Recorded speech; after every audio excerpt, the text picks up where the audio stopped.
നിങ്ങൾ വിചാരിക്കും ഇവളെവിടെ ഈ കെട്ടിയൊരുങ്ങി വന്ന് നിൽക്കുന്നതെന്ന്. വേറെ എവിടെയുമല്ല, നമ്മുടെ എറണാകുളംകാരുടെ സ്വന്തം ഷൈനൈസ് തിയേറ്റർ. ഒരു കന്നഡ മൂവിയുടെ പ്രിവ്യൂ കാണാൻ വന്നതാണേ. പേരെന്തുവാന്നറിയാവോ?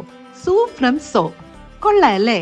ആദ്യം തന്നെ കയറി സീറ്റൊക്കെ ഏതായാലും പിടിച്ചു. നോക്കിയപ്പോ താടിയൊക്കെ വളർത്തി ഷോളൊക്കെ ഇട്ട് ഒരാൾ കയറി വരുന്നു. Full energy. നമ്മുടെ ടർബോയിലെ വില്ലൻ രാജ്ബി ഷെട്ടി, പുള്ളിയാണ് ഈ പടത്തിന്റെ പ്രൊഡ്യൂസർ. പിന്നെ നല്ലൊരു റോളും ചെയ്തിട്ടുണ്ട്. പുള്ളി വന്ന പാടെ അടുത്തോട്ടെത്തിയ ഓഡിയൻസിനെയും ഫാൻസിനെയും ഒക്കെ വന്ന് ഹഗ് ചെയ്യുകയും സംസാരിക്കുകയും ഒക്കെ ചെയ്തു. എന്ത് ഹമ്പിളാ അല്ലേ? നമ്മുടെ നാട്ടിൽ ഇങ്ങനൊക്കെ ചെയ്യുന്ന സ്റ്റാറുകളുണ്ടോ? അല്ല, പുള്ളിയുടെ നാട്ടിൽ ചെല്ലുമ്പോഴും ഇങ്ങനൊക്കെ ചെയ്യുമോന്ന് നമുക്ക് അറിയത്തില്ലല്ലോ. ഞാനും ചാൻസ് കളഞ്ഞില്ല.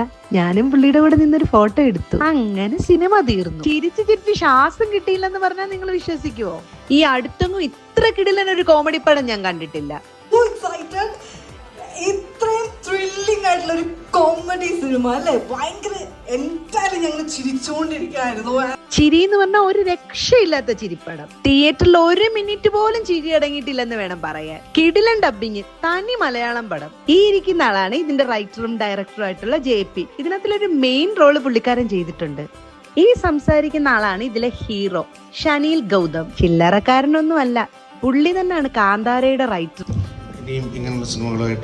ഇത് നമ്മുടെ സ്വന്തം ഡയറക്ടർ വൈശാഖേട്ടൻ. പുള്ളി പറഞ്ഞത് വല്ല അവർക്ക് മനസ്സിലായോ എന്തോ. ഇത് ഈ പടത്തിന്റെ മ്യൂസിക് ഡയറക്ടർ സന്ദീപ്. മലയാളിയാണ് കേട്ടോ. പാട്ടെല്ലാം നല്ല അടിപൊളിയായിരുന്നു. ഇനി ഒരു സർപ്രൈസ് ഗസ്റ്റ് വരാനുണ്ട്. ആരാണെന്നല്ലേ? യുവാക്കളുടെ ഹരമായ ഹണി റോസ്. എന്റെ പുള്ളിക്കാരി വന്ന പാടെ വൈശാഖേട്ടൻ ഒരു ഹഗ് കൊടുത്തിട്ട് നേരെ സ്റ്റേജിലേക്ക്. വന്നിരിക്കുമ്പോൾ തൊട്ട് അവസാനം വരെയും ചിരിയായിരുന്നു എല്ലായിടത്തുനിന്നും.